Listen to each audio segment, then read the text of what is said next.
আমার এই বালতির মধ্যে না আলু গাছ বোনা হয়েছিল, এই যে দেখো আলু গাছগুলো একদম মরে একদম শুকায় গেছে।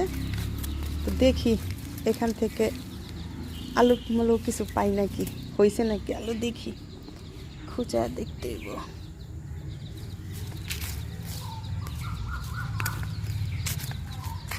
কি রে ভাই, এখানে তো কোনো আলুই দেখতেছি না।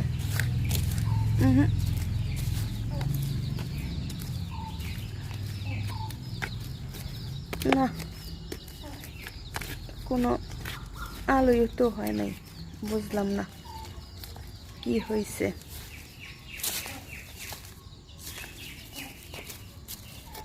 না, একটা আলুও নাই,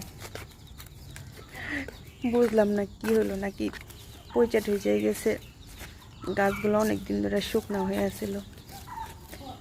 না, অনেক তো খুঁচাইলাম, না কিছুই নাই, কিছুই পাইলাম না। ভাবছিলাম কিছু গুপ্তধন পাবো, কিছুই পাইলাম না, কষ্টটাই বৃথা।